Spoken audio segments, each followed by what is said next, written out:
हिमालय की बर्फीली चोटियों के बीच बसा है एक ऐसा धाम जहां स्वयं भगवान शिव निवास करते हैं। ये है केदारनाथ टेम्पल, 12 ज्योतिर्लिंगों में से एक और करोड़ों श्रद्धालुओं की आस्था का केंद्र। लेकिन क्या आप जानते हैं कि केदारनाथ की स्थापना कैसे हुई? यह कहानी शुरू होती है महाभारत के युद्ध के बाद। कौरवों पर विजय प्राप्त करने के बाद पांडवों को अपने ही रिश्तेदारों की हत्या का बहुत पछतावा होने लगा। उन्हें लगा कि इस पाप से मुक्ति केवल भगवान शिव ही दे सकते हैं। पांडव भगवान शिव की खोज में काशी पहुंचे, लेकिन भगवान शिव उनसे नाराज थे। उन्होंने सोचा कि पांडवों को इतनी आसानी से क्षमा नहीं किया जा सकता। इसलिए भगवान शिव काशी छोड़कर हिमालय की ओर चले गए और गुप्त काशी में छिप गए। जब पांडव वहां पहुंचे तब भगवान शिव ने स्वयं को एक विशाल बैल का रूप दे दिया और अन्य पशुओं के बीच जाकर खड़े हो गए। लेकिन भीम को कुछ अजीब महसूस हुआ। विशालकाय भीम ने अपने दोनों पैर फैलाकर सभी पशुओं को निकलने दिया। तभी एक बैल अचानक जमीन में समाने लगा। भीम ने तुरंत उस बैल को पकड़ने की कोशिश की। और यहीं से शुरू होता है केदारनाथ के सबसे बड़े रहस्य का जन्म। पिछले भाग में आपने देखा कि भीम ने बैल का रूप धारण किए भगवान शिव को पकड़ने की कोशिश की, लेकिन तभी वह दिव्य बैल भूमि में विलीन होने लगा। भीम उसके पिछले हिस्से को पकड़ने में सफल हो गए। तभी भगवान शिव अपने वास्तविक स्वरूप में प्रकट हुए। उन्होंने कहा, हे पांडवों, तुमने अपने पापों का प्रायश्चित करने के लिए कठिन तपस्या की है। मैं तुमसे प्रसन्न हूं। कहा जाता है कि बैल का कूबड़ केदारनाथ में प्रकट हुआ, जबकि शरीर के अन्य अंग अलग अलग स्थानों पर प्रकट हुए, जिन्हें आज पंच केदार कहा जाता है। केदारनाथ माइनस कूबड़, तुंगनाथ माइनस भुजाएं, रुद्रनाथ माइनस मुख, मध्य महेश्वर माइनस नाभि, कल्पेश्वर माइनस जटाएं। पांडवों ने इन स्थानों पर मंदिरों का निर्माण कराया और भगवान शिव की आराधना की। इसके बाद उन्हें अपने पापों से मुक्ति मिली और वे स्वर्ग की ओर प्रस्थान कर गए। तभी से केदारनाथ धाम मोक्ष और शिव कृपा का प्रतीक माना जाता है। आज भी लाखों भक्त कठिन यात्रा करके केदारनाथ पहुंचते हैं, क्योंकि माना जाता है कि जो सच्चे मन से बाबा केदार के दर्शन करता है उसकी सभी मनोकामनाएं पूर्ण होती हैं। हर हर महादेव। पांडवों द्वारा केदारनाथ मंदिर की स्थापना के बाद सदियों तक ये धाम भक्तों की आस्था का केंद्र बना रहा। लेकिन समय के साथ हिमालय की कठोर परिस्थितियों के कारण ये मंदिर लोगों की नज़रों से ओझल होने लगा।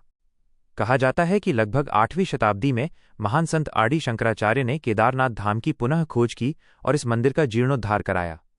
उन्होंने पूरे भारत में सनातन धर्म के पुनर्जागरण का कार्य किया और केदारनाथ को फिर से श्रद्धालुओं के लिए एक प्रमुख तीर्थ बना दिया।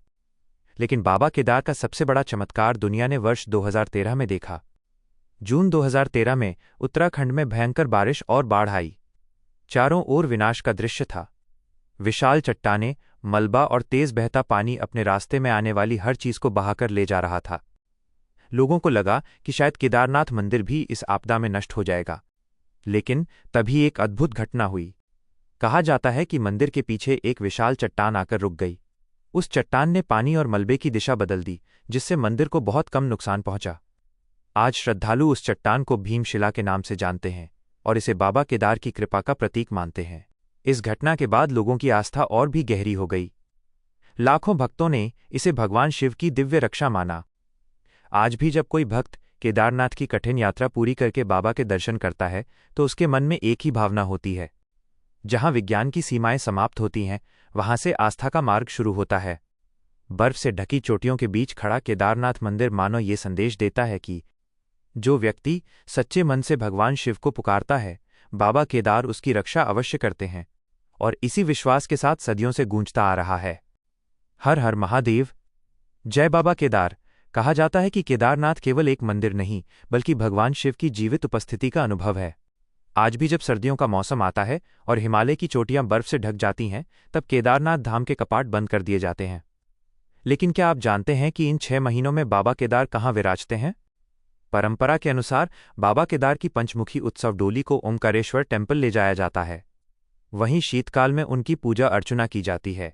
लेकिन केदारनाथ से जुड़ा एक और रहस्य भी है।